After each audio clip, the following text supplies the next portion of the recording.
Casa Branca Minimiza Caso Epstein enquanto Cinco Repórteres Exigem Respostas. There's been a lot of discussion about the Epstein files and the president's comments yesterday calling it a hoax. Can you clarify which part of the Epstein hoax is the hoax part? The president is referring to the fact that Democrats have now seized on this as if they ever wanted transparency when it comes to Jeffrey Epstein, which is an asinine suggestion for any Democrat to make. The Democrats had control of this building, the White House, for 4 years, and they didn't do a dang thing when it came to transparency in regards to Jeffrey Epstein and his heinous crimes. It was this president who directed the Department of Justice and the Attorney General to do an exhaustive review of all files related to Jeffrey Epstein, which they did.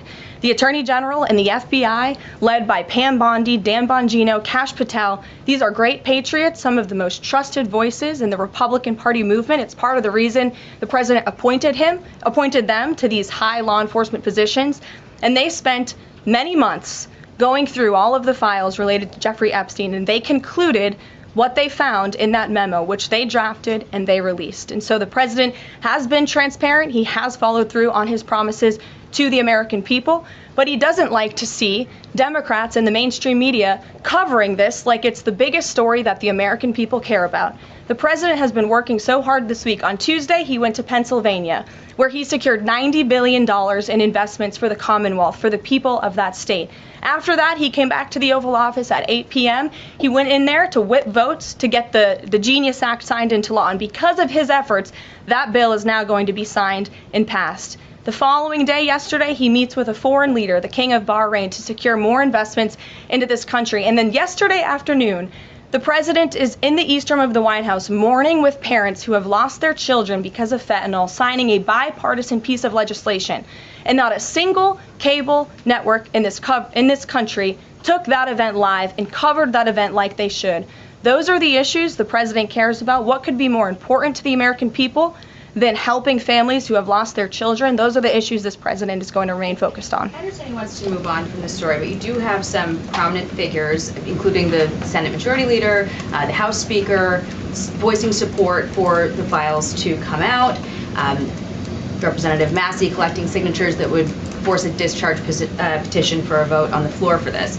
It doesn't seem to be going away. What is stopping the administration from just redacting any sensitive information, grand jury information, and putting out what is appropriate so that the American people can decide and then let this story die? Well, in terms of redactions or grand jury seals, those are questions for the Department of Justice. Those are also questions for the judges who have that information under a seal, and that would have to be requested and a judge would have to approve it. That's out of the president's control. He has said, in agreement with some of the leaders on Capitol Hill, that if the Attorney General and the Department of Justice come across any other credible evidence, they should provide that to the American people. The White House has been directly in touch with some of the MAGA influencers that are still not satisfied with the administration's handling, and has a message to them been similar to what the president has said, which is sort of either let this go or we don't need your support? Well, look, the president and this team are always in contact with the president's supporters, with voices of many kinds on both sides of the aisle. I think that's part of the reason this president is a great president, because he's willing to listen and hear other people's perspectives. But ultimately, he has led this country,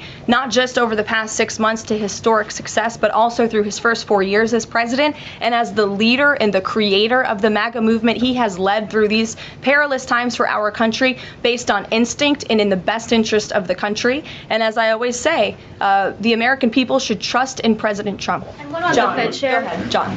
Thank you that he floated the idea of a special prosecutor in the Epstein case.